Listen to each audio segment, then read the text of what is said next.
मुंबईतील चौपाटीवर प्लास्टिकचं साम्राज्य पाहायला मिळतंय। कचरा सफाई सुशोभीकरणावर कोट्यावधी खर्च झालेत। कोट्यावधी रुपये खर्च करूनही सर्वत्र कचरा साचलाय। मुंबई महापालिकेचा निधी नक्की खर्च होतोय कुठे? तर चौपाटी स्वच्छतेबाबत लोकशाही मराठीने रिअलिटी चेक केलाय। मुंबईची ओळख असलेले विस्तीर्ण समुद्रकिनारे आज प्लास्टिकच्या विळख्यात अडकलेत। मुंबई महानगरपालिका दरवर्षी कचरा सफाई आणि सुशोभीकरणावर कोट्यावधी रुपयांची तरतूद करते, मात्र प्रत्यक्षात ग्राउंड रिअलिटी काय आहे? जुहू चौपाटीवर आज पर्यटकांना फिरण्यासाठी जागा नाही, वॉक करण्यासाठी येणाऱ्या नागरिकांना जागा नाही, कारण तिथे पसरलंय ते प्लास्टिकच्या कचऱ्याचं साम्राज्य। कोट्यावधी रुपये खर्च करून ही परिस्थिती जैसे थे का? पालिकेच्या या संथ कारभारावर आता मुंबईकरांनीच प्रश्न उपस्थित केलाय। एका बाजूला स्वच्छ मुंबईचा नारा दिला जात असताना दुसऱ्या बाजूला या कचऱ्याच्या साम्राज्याने किनाऱ्यांचं विद्रुपीकरण केलंय। यावर तिथल्या स्थानिक आणि दररोज चालण्यासाठी येणाऱ्या नागरिक यांचं काय म्हणणं आहे, यावर त्यांच्याशी बातचीत केली आमच्या प्रतिनिधी मीनाक्षी म्हात्रे। मी सध्या प्रसिद्ध अशा मुंबई शहरातील जुहू चौपाटीवरती आहे। आपण पाहतोय की जुहू चौपाटीवरती जवळपास कचऱ्याचं प्रचंड साम्राज्य जे आहे ते या ठिकाणी पाहायला मिळतंय। संपूर्ण जुहू चौपाटी जर आपण पाहिली तर या ठिकाणी प्लास्टिकचा कचरा असेल किंवा प्लास्टिकच्या पिशव्या असतील, बाटल्या असतील, इतर टाकाऊ वस्तूंचा ढीग जो आहे तो साचलेला या ठिकाणी पाहायला मिळतोय। इथे मॉर्निंग वॉक करण्यासाठी आलेले सर्वसामान्य आहेत, इथलेच नागरिक आहेत। सर, खरं तर काय सांगाल, ही परिस्थिती का निर्माण झालेली आहे? पहिल्यांदा जुहू चौपाटीवरती अशा पद्धतीत कचऱ्याचं साम्राज्य जे आहे ते पाहायला मिळतंय, विशेषतः प्लास्टिकचा कचरा पाहायला मिळतोय। या बीचवर गेल्या 15 दिवसापासून ही परिस्थिती निर्माण झालेली आहे आणि प्लास्टिकचा कचरा दररोज वाढत आहे। ही लोक इथं काम करणारे आहेत ते अपुरे आहेत आणि यंत्रसामुग्री अपुरी आहे, त्यामुळे इथला जो कचरा गोळा होतो तो गोळा झालेला कचरा बाहेर नेला जात नाही, तो इथं साठवला जातो आणि परत लाटेच्या माध्यमातून ते परत आत जातं।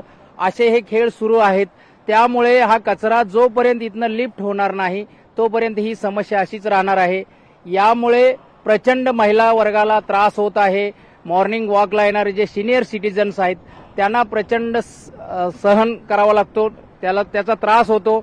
इथला कचरा जोपर्यंत डम्पिंग ग्राउंड पर्यंत जात नाही तोपर्यंत हा कचरा असाच राहणार आहे आणि या 15 दिवसात जर साठवलं नाही तर याचे गंभीर परिणाम इथल्या माशांच्यावर किंवा जे सागरी प्राणी आहेत त्यांच्यावर सुद्धा पाहायला मिळणार आहे।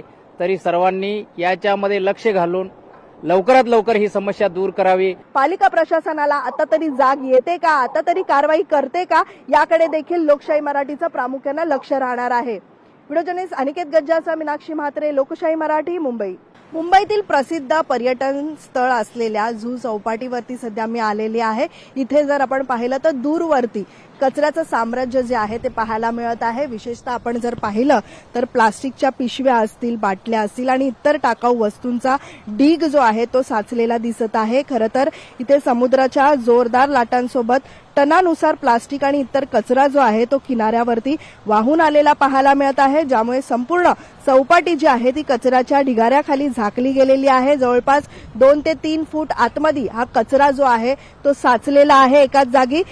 संपूर्ण जर समुद्राचा किनारा पाहिला तर सुमारे 3 ते 4 किलोमीटरच्या परिसरात सर्वत्र कचरा पसरलेला आहे।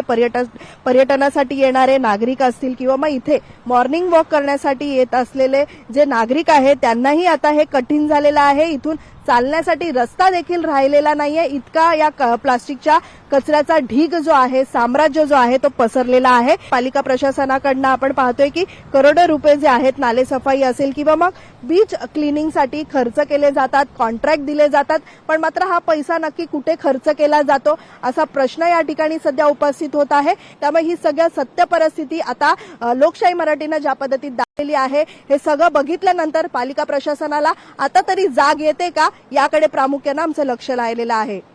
व्हिडिओ जर्नलिस्ट अनिकेत गज्जाचा मीनाक्षी म्हात्रे, लोकशाही मराठी, मुंबई। लोकशाही मराठी ऐका, पहा, जागरूक रहा।